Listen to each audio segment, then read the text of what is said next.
fait, c'est Kamar Abdoulaye, mais tout le monde m'appelle Lava le sorcier. Ça, c'est le nom d'artiste. Lava le sorcier, il y a plusieurs personnes qui me disent petit, tu as de la valeur. Beaucoup, les gens ont commencé à m'appeler la valeur au fait. Il y a quelques personnes aussi qui m'appellent petit, tu es un sorcier. Beaucoup de personnes me disent ça, petit, tu as quelque chose, tu es sorcier. Du coup, j'ai vu ça, moi aussi j'ai analysé, j'ai dit lava, comme il y a lava, la valeur. Et puis j'ai enlevé le reste, j'ai dit lava le sorcier. Plusieurs personnes me disent que tu as quelque chose alors que je n'ai rien. Tu vois, non, j'ai appris ça. Tu vois. Donc quand je joue devant certaines personnes, vont me dire que j'ai quelque chose. Petit, tu es un sorcier, tu es un génie, tu vois. Beaucoup de personnes me disent ça. Au fait, la flûte, ce n'est pas dans ma famille. J'ai décidé moi-même de choisir la flûte, de jouer la flûte. Tu vois, parce que c'est un instrument qui est très très agréable et puis c'est très cool quoi. Vraiment.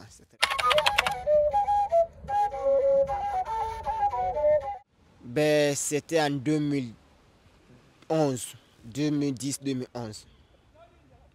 J'ai décidé de jouer la flûte parce qu'avant moi je jouais le djembé et les instruments traditionnels, tu vois. Mais il y a un centre de réinsertion des enfants déshérités, tu vois. Il y a un blanc qui est venu là-bas, qui a intégré la flûte là-bas, tu vois. Donc dès qu'il a intégré la flûte, même pas ça, avant je regardais les films des ballets africains, j'écoutais la flûte, j'adorais la flûte, tu vois, non, c'était ma passion de jouer la flûte. Du coup, Dieu aussi m'a aidé, m'a aidé à jouer la flûte et puis quelqu'un est venu dans ma vie de me montrer comment jouer la flûte. Oui, j'étais parmi des enfants parce qu'il y a ma famille qui n'avait pas les moyens de m'envoyer à l'école. Tu vois, donc, du coup, il y a un centre qui est ouvert juste tout près à Taouya, Maison des Jeunes. Tu vois, il y a M. Mohamed Momo, malheureusement, il est un peu malade, que Dieu lui donne la santé, il a perdu la vue.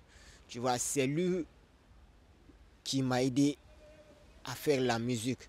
Sinon, avant moi, je jouais au ballon. Mais quand je pars au terrain, lui, il prend le foin.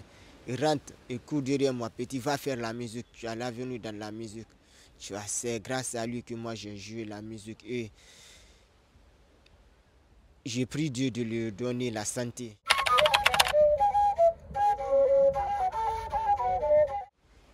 Un jour, le monsieur est venu au centre parce qu'à l'époque, on n'avait pas de la flûte au centre. Il est venu, il a joué devant nous la flûte. Waouh, on était très surpris parce que c'était la première fois que quelqu'un joue la flûte devant moi. Tu vois, j'ai dit, ah, j'écoute la flûte, mais je ne sais pas jouer. Mais aujourd'hui, quelqu'un a joué devant moi la flûte.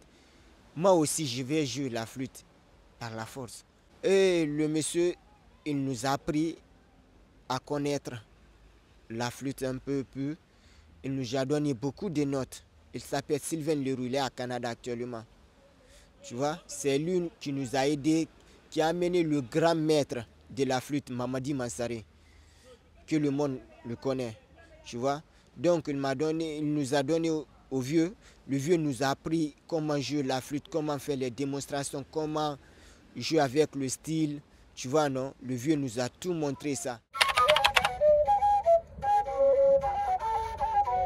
C'était ça, j'ai vu un blanc qui joue la flûte et puis la flûte vient de chez nous. Tu vois, j'ai dit, ah, un blanc a joué la flûte devant nous.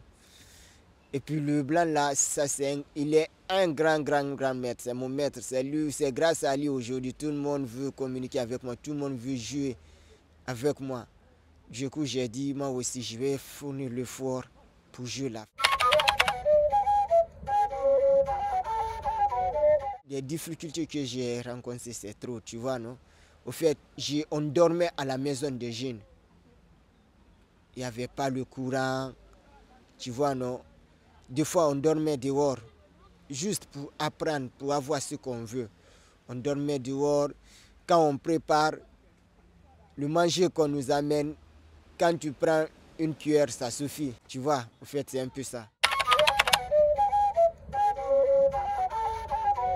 J'avais décidé, j'ai dit, moi, je vais jouer la flûte, puis je vais être le grands maîtres formateurs de la flûte. Et alhamdoulilah, aujourd'hui, ça commence à aller. Et sur recruté dans les ballets africains de Guinée. Alors là, je joue avec les ballets africains, je joue avec beaucoup de personnes, plusieurs personnes. Je joue avec les stars de mon pays, je joue avec les plus grandes célèbres, des vieux doyens de chez moi. Là, je suis trop fier de ça. Et Dieu merci, je voyage un peu partout au monde. Alhamdoulilah. Et Inch'Allah, je vais jouer avec tous les grands groupes au monde, comme je viens de le dire.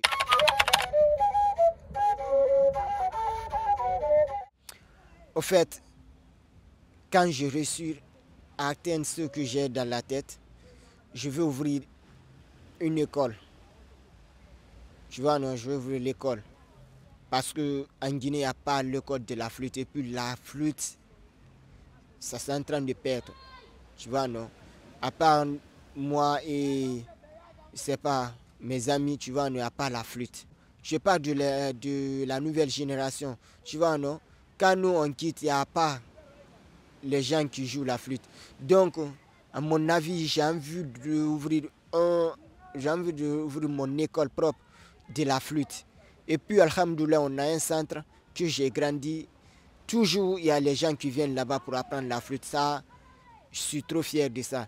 Et puis, j'encourage les enfants aussi qui ne font rien, qui n'ont pas d'école. Les enfants ont des situations difficiles de venir.